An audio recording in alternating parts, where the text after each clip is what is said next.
Saludamos al doctor Andrés Martínez, él es PhD en Derecho, en Estudios Políticos y Constitucionales. Doctor Martínez, hay muchos temas de carácter legal, de participación ciudadana que se están ventilando y que traen consecuencias en Ecuador.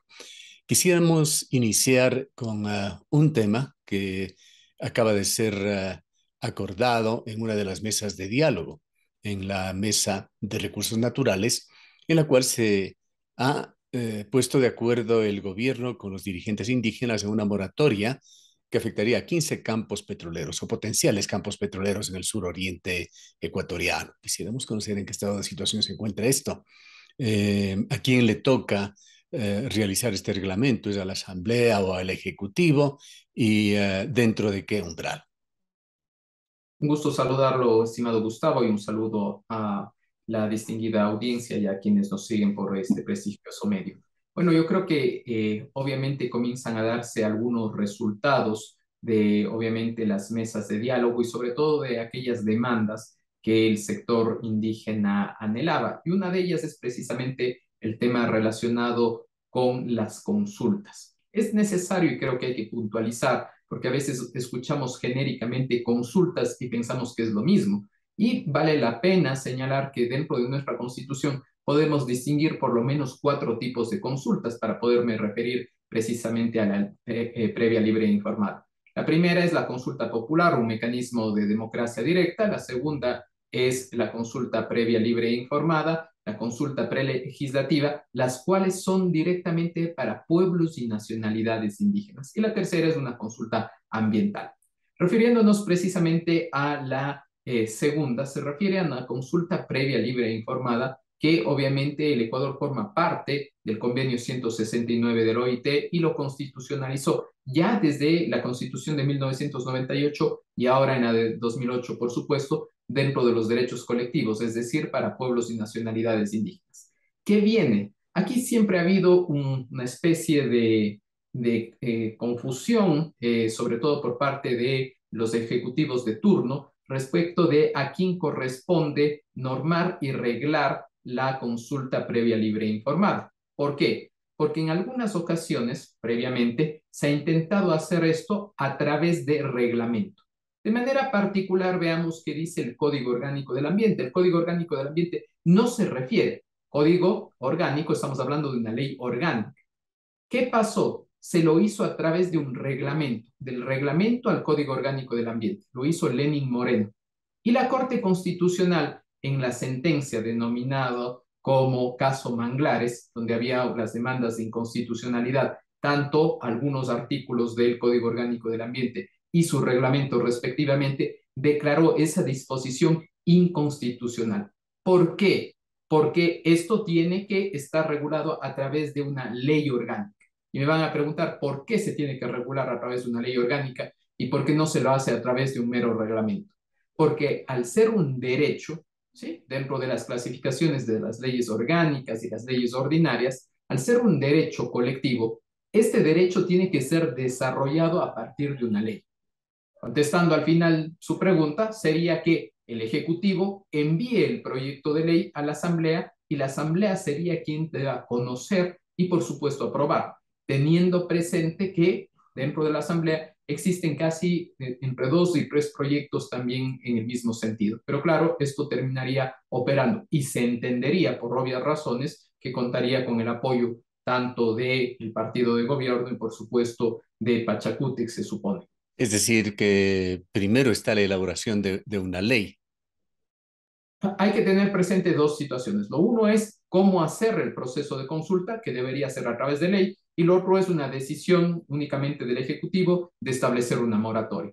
La moratoria sí podría venir directamente desde un decreto ejecutivo, pero el tema de la realización de las consultas y cómo hacerlo debería hacerlo a través de ley. ¿Y qué pasa con otros proyectos entonces en el país que siguen avanzando y que no han sido objeto de consulta previa e informada? Esa es la razón, estimado Gustavo, por la cual en algunos parajes y en algunos lugares se siguen planteando, por ejemplo, garantías jurisdiccionales a través de acciones de protección, indicando precisamente que se está vulnerando el derecho a la consulta previa, libre e informada. Veamos precisamente en el Azuay, en el área minera, precisamente eso fue lo que ocurrió con el caso de Río Blanco. De igual manera, esto es lo que sucedió también en el oriente respecto de la explotación petrolera de uno de los campos. Es decir, si el gobierno no se encarga de arreglar y no es responsable, me refiero al gobierno en general, no me refiero al señor Lazo, no me refiero al señor Moreno, me refiero a nivel del gobierno central. El gobierno central debe tener su responsabilidad de actuar. Tenga presente, estimado Gustavo, que la declaratoria de inconstitucionalidad del reglamento al Código Orgánico del Ambiente viene desde octubre del año pasado. Es decir, vamos a estar cerca de un año que no han sido capaces de expedir, obviamente, esta normativa. Pese a, conozco de primera mano que existen propuestas en este sentido, sin embargo, no ven la luz. Y yo creo que es penoso porque precisamente esto hace que al final del día se sigan dando proyectos, pero sin las debidas autorizaciones y, por supuesto, sin seguir los mecanismos legales y constitucionales pertinentes. Ahora, cuando se den consultas previas debidamente reguladas, ¿qué alcances tendrían esta? Y sobre todo, ¿tendrían la calidad de vinculante? Bueno, esa es una de las cosas fundamentales precisamente a raíz de el control de convencionalidad que establecen las sentencias de la Corte Interamericana de Derechos Humanos. No nos olvidemos que uno de los primeros casos precisamente sobre consulta previa libre e informada que tuvo el sistema interamericano fue un caso contra el Ecuador. Es el famoso caso Sarayaku versus Ecuador, donde se fue encontrado el Ecuador como responsable. Además, el Ecuador ha constitucionalizado y ha reconocido este derecho, razón por la cual en el caso de proyectos que afecten a las comunidades, y hay que distinguir aquí, y creo que hay que ser muy enfático, no es lo mismo aquellos proyectos que puedan llegar a afectar a pueblos, nacionalidades indígenas, que aquellos proyectos que puedan afectar, obviamente, al resto de la sociedad en general. ¿Por qué? Porque lo uno se trata de una consulta previa y lo otro se trata de una consulta ambiental. A veces no se distingue correctamente estas situaciones y en el caso de la consulta previa tiene se activa el tema de vinculante, pero por otro lado en la consulta ambiental podría llegarse a la decisión previamente motivada por la autoridad de que igual se haga el proyecto. Entonces es importante señalar esa distinción. Ahora, las consultas populares tienen otras connotaciones y quisiera preguntarle los efectos que deberían tener las consultas relacionadas con con la minería que se realizaron en Girón y en Cuenca. Bueno, yo creo que hay que tener presente primero cuál es el concepto. El concepto de una consulta popular es precisamente preguntarle, en este caso, al soberano, al pueblo, si está de acuerdo o no con la realización de una obra, de un proyecto, de la toma de una política pública, etcétera. En el caso concreto de la minería en Cuenca, la consulta que se hizo pasó precisamente por un filtro de la Corte Constitucional. Y es necesario entender esto, ¿por qué? Porque no podría llegar cualquier pregunta, porque caso contrario podrían plantearse cualquier disparate que después obviamente no pueda llevarse a la práctica. Precisamente en un Estado constitucional de derechos y justicia se hizo el contrario. Y es más, la Corte limitó mucho las preguntas y si ustedes recuerdan, las preguntas eran tan específicas que se referían a determinado nivel de minería y por supuesto en cada una de las cuencas respectivamente.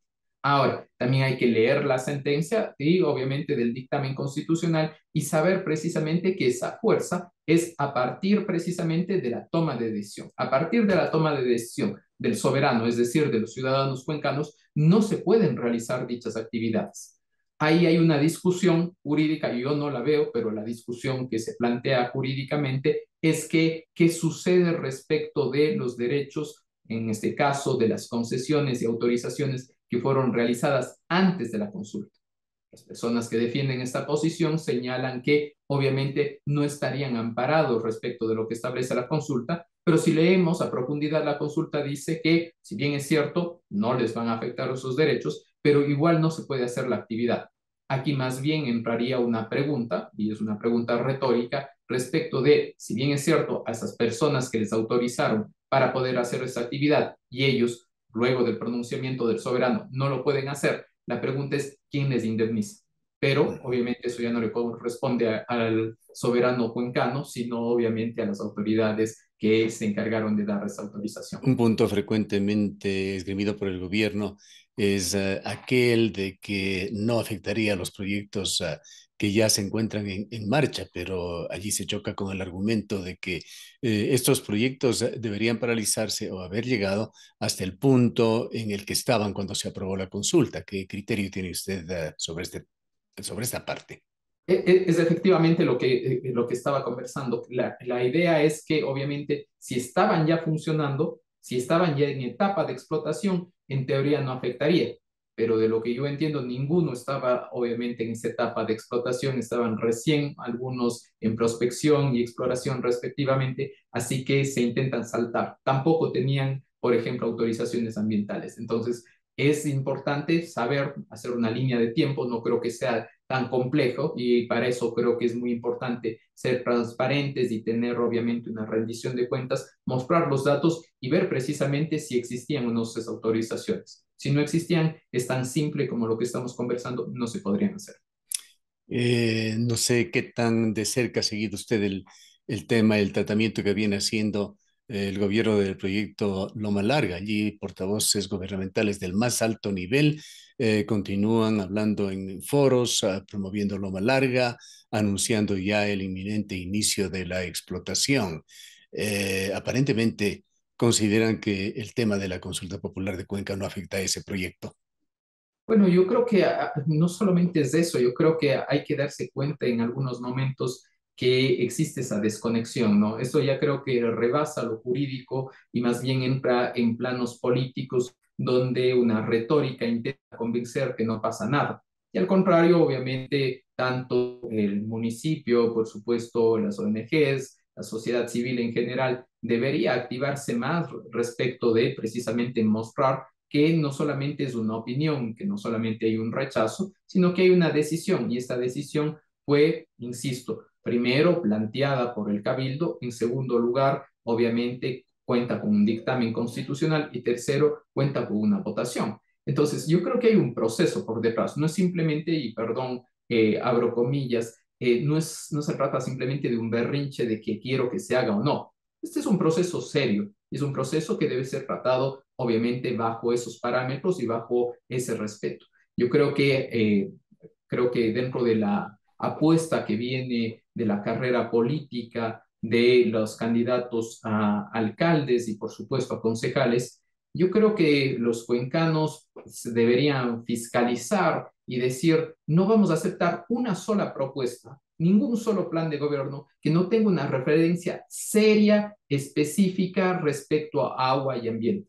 Somos una ciudad que está atravesada por 4 ríos. Tenemos una biodiversidad impresionante que va desde Molleturo hasta, obviamente, los 4.000 metros. Yo creo que hace falta plantearnos cosas, no solamente seguir en la retórica, tal vez de tomar proyectos pequeños o abrir un parque. Yo creo que somos mucho más y estamos para más cosas. Y precisamente dentro de su programación, estimado Gustavo, creo que una línea que siempre se ha repetido, y se ha repetido creo que con razón, es un tema precisamente basado en la descentralización. Una descentralización que tiene que ser real, y una descentralización que tiene que ser con respeto, y por supuesto para eso están las autoridades. Preguntémosles precisamente, tanto a las que están vigentes como a quienes aspiran precisamente a hacerse cargo, cómo van a plantar cara. De la misma manera que el gobierno central va a sus foros y plantea precisamente que esto va adelante, pues valdría la pena también escuchar a los candidatos, valdría la pena también escuchar, por supuesto, a las autoridades actuales que hagan exactamente lo mismo. Entonces, también hay que hacer un mea culpa y no solamente preguntar qué hacen los otros, sino también saber qué hacemos nosotros. Y creo que esa es una deuda pendiente. Vayamos con otro tema de consulta popular, uno de larga data, tiene historia, ya casi 9 años. Cuando Yasuní lo propuso, un gobierno autoritario entonces buscó todas las formas, pudo organizar interinstitucionalmente una conspiración contra este tema. La persistencia de los ecologistas, particularmente de Yasunidos, lo ha logrado. Una sentencia acaba de dar el Tribunal Contencioso Electoral que abre el camino para que esta consulta que debía haberse hecho hace algunos años se la haga ahora, pero tendrá que pasar por el filtro de la Corte Constitucional. Entendemos que para calificar sobre todo la forma de la pregunta, qué es lo que se viene, doctor Martínez, y también Aquí sí, quizá la cuestión es más clara. Háblenos en cuanto al carácter vinculante que tendría esta consulta si llega a realizarse. Bueno, ahí creo que hay que hacer un análisis muy claro respecto de cuáles han sido las actuaciones que ha tenido la Corte Constitucional y por supuesto también cuáles son los cánones que ha establecido a través de sus decisiones, de su jurisprudencia. Me explico por qué. Porque la Corte Constitucional del nuevo periodo, llamemos así, la conformación anterior, cambió su criterio respecto a las consultas populares. Las consultas populares antes, con la Corte cervecera, se planteaba de la siguiente manera. Primero tenía que demostrarse la legitimidad democrática, es decir, las firmas, y después se hacía el control constitucional. Y ese fue el gran problema en el que entró Estados Unidos. Después, con la nueva conformación de la Corte, dijeron, no, es absurdo, ¿cómo te voy a pedir primero que recojas los formularios con las preguntas y después te califico? Imagínese usted que hizo todo el proceso de recoger las firmas y que estaba mal la pregunta y le decía, repite nuevamente. Entonces cambió, eso se llama cambio de precedente. Ese cambio de precedente se dio y ahora se hace primero precisamente el control constitucional respecto de la forma y el fondo. No solamente es la forma y el fondo. Es hasta dónde llega y cómo está planteado. Con el propósito de que no se confunda al elector, con el propósito que no sea inconstitucional, etc. Y una vez terminado eso, se pasa precisamente a la legitimidad democrática con el Consejo Nacional Electoral. ¿Qué va a pasar? Y por eso digo que hay que leer muy bien las sentencias de la Corte Constitucional. La Corte Constitucional actual, ¿qué dijo? Dijo, no sé si ustedes recordarán, precisamente en el caso de Girón, de la consulta de Girón. En el caso de la consulta de Girón, pasó algo similar a lo que va a pasar con Estados Unidos. Esa es mi postura y que lo que debería pasar. Me explico. En el caso de la consulta de Girón, lo que ocurrió es también que se demostró la legitimidad democrática y después tenía que pasarse precisamente ese control constitucional. La Corte Constitucional en ese entonces, e insisto, si hace exactamente igual, que yo entendería que van a actuar exactamente igual, ¿qué va a decir? Aquí operó un dictamen ficto. ¿Qué quiere decir que operó un dictamen ficto? Que ellos tenían que haber realizado en un tiempo determinado y que ese tiempo ya pasó y que obviamente fue un problema y fue una situación que obviamente tendrán que poner las responsabilidades al Consejo Nacional Electoral y al Tribunal Electoral respectivamente, y que supone que obviamente actúa el dictamen ficto, que ya no se revisa la pregunta, sino que se autoriza automáticamente. Y si eso llegase a pasar, la sentencia con la decisión, automáticamente la señora Tamaín y los vocales del Consejo deberían convocar a la consulta. En caso de darse esto, hay plazos y términos que tendrían que cumplirse.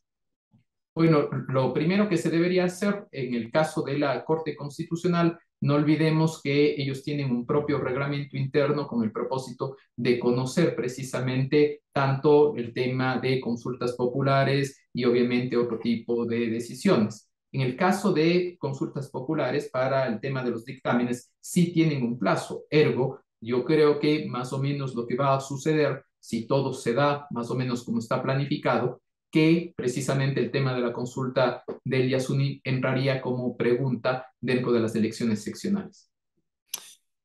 Para finalizar, más que una consulta legal, un criterio sobre cómo, en caso de darse esta consulta popular y de ser aprobada por el CIE en cuanto a la pregunta, y en caso de persistir esta moratoria en 15 campos petroleros, ¿cómo afectaría esto? ¿Neutralizaría, en otras palabras o desde otro punto de vista, las intenciones pro-extractivistas del gobierno de Guillermo Lasso en el área petrolera que pensaba duplicar la producción diaria? Bueno, ahí habría que ver cómo va a actuar el gobierno. Yo creo que el gobierno tampoco se va a quedar de brazos cruzados. Me explico. Me imagino que lo que hará el gobierno, si esto parece que ya va a salir y es inminente, empezará las explotaciones y hará obviamente las concesiones y negociará y firmará los contratos antes precisamente. Si hacemos un parangón respecto de lo que pasó en Cuenca, sí, sí, yo les encontraría lógica. Si el gobierno tiene lógica, haría eso, firmaría previamente y empezaría y daría las autorizaciones para empezar la explotación antes de que se dé la consulta. porque obviamente la decisión vendría en tanto en cuanto se vote y obviamente salgan los resultados oficiales. A partir de ese momento para adelante ya no se podría hacer en esa zona, pero si se hace antes, por obvias razones, lo podría hacer. Queremos agradecerle por su presencia, doctor Martínez. Muchas gracias a ustedes. El doctor Andrés Martínez es profesor de la Universidad San Francisco, experto en estudios políticos y constitucionales.